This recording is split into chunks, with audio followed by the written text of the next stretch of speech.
everyone, my name's Professor Turkington and I'm going to be your instructor for this upcoming course. I wanted to take just a quick minute to introduce the class to you and give you some tips and suggestions that will help you get the most out of your time and the course material. So without further ado, let's get started. The first thing you want to take a look at when you enter the class through Canvas is to take a look at your assignment page. Here you are going to see a list of everything that we're going to be working on throughout the course. Obviously it starts with discussions, and we do have one of those each week of the course, but you'll also see the writing assignments that we have as well as the quizzes, and you'll be able to get links to those when the course does go live. So anything that you see here, you're going to be able to have the link to and check the dates. So right now this is just a shell. The dates will be populated in your specific course. I'm using this introduction for all of my lit courses, so be sure to come in and check your specific due dates. They'll appear here. I really encourage you to do this early so that you know what the general flow of the course is going to be like, so that you can plan everything from your study and your time writing and reading to vacations and other things, because obviously in a 16-week course, you're going to be doing a lot of other life activities in the meantime. So make sure you plan ahead and you reach out to me and say, hey, week 8, I'm going to be on vacation. Can you help me with XYZ or whatever? Because I'll be more than happy to help. But it's important that you plan ahead, especially in this long of a course. So come in and take a look at your assignments tab so that you really have a strong idea of what we're going to be doing as we work through the course material. And as with all other Canvas courses, you'll find your links here. The one that I want to point out right now is BrainFuse. I will be posting a BrainFuse tutorial video in a couple of weeks so that you have an idea of how to best use that. But remember that that is in your sidebar when you're logged into Canvas. The next thing that I want to point out that some students tend to get hung up on because I grade a little bit differently is with the discussions. So if you come to the announcements or check out the syllabus, and don't worry, this is downloadable, and I do post it with a larger image. So if you're having trouble reading this right now, don't worry, you can just download the PDF. But your discussions take place over a week, and they're worth 100 points. What I do is grade cumulatively and in an ongoing way. So what that means is that your first post is going to be worth 60% of your grade. So as soon as you post that during the week, you're going to see that you now have 60% of the points possible for that given week. Don't worry and say, oh no, I'm missing 40 points. Why didn't I get full credit? The reason is because I grade as you do them throughout the week. I like to do this so that I can be more engaged in the discussions to see where everyone's at, because I check them pretty regularly to reply to you.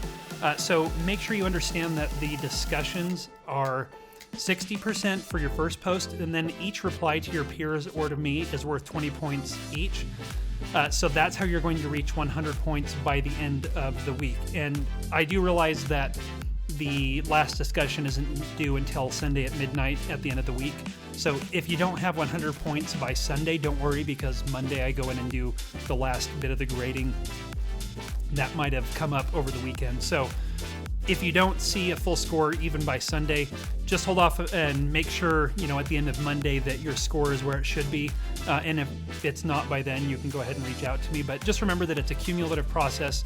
And I do this so that you have more incentive to be engaged in an ongoing way with the class, because the discussions are a really good place to learn from each other and to learn from me as well. I really feel that's where the sort of in-class time takes place in this digital class. So make sure you take a look at the syllabus here and the intro video.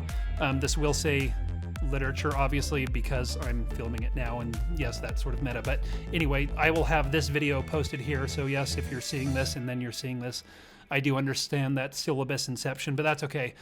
So yeah, just take a look at all the material, and like I said, be sure to look at the assignments and the syllabus regularly so you know what to plan on.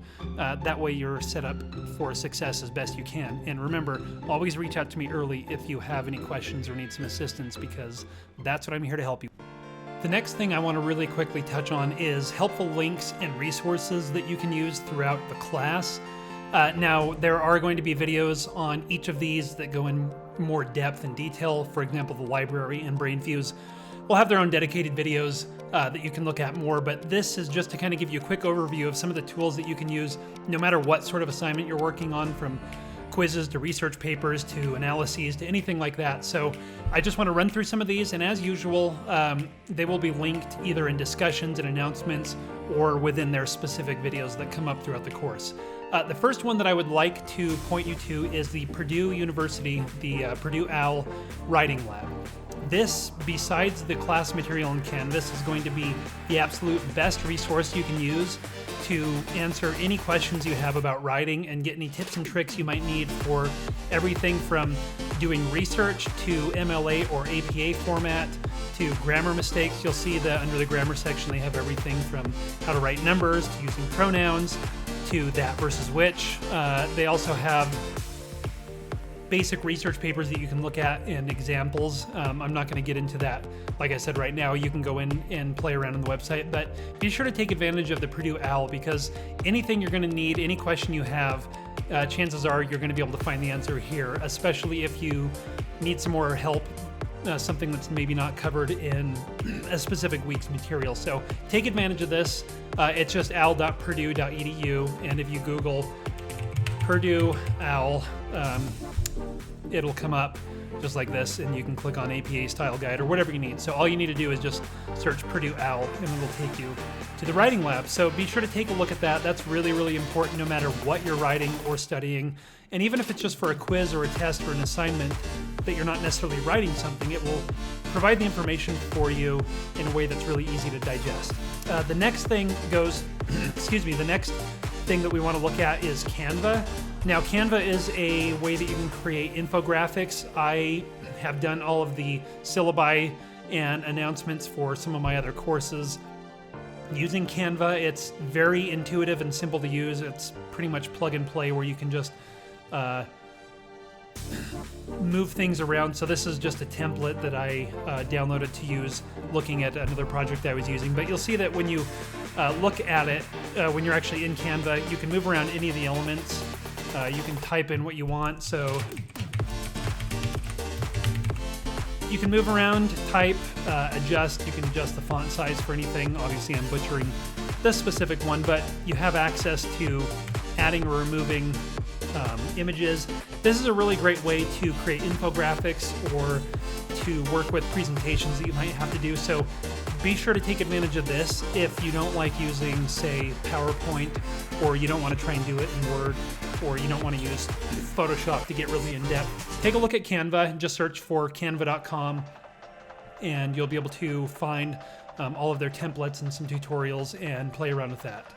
The next thing that I want to suggest you look at is Mendeley. Mendeley, I'm not sure how to pronounce it exactly, but this is a tool that helps you keep track of research sources. So obviously this has very niche use case for specific research and writing projects, but if you are looking to keep your citations and sources organized, Mendeley has a really good method of doing that. I'm not going to go through that. I mentioned that more in another video, but basically it allows you to input the information for your source, and it will output a citation and a reference list for that, and it will let you keep everything alphabetically or numerically organized in a single resource. And if you put the actual PDF or text into Mendeley, you'll actually have access to the entire document that you can then go ahead and make notes and marks just like you could in Word, or if you're reading a paper book. So it's really handy if you want to keep track of and make notes on your research. But again, this obviously only applies to specific research projects. The next thing that I want to point out is the library. Now you should have a library tab on your course. Again, this is just a general intro for all courses.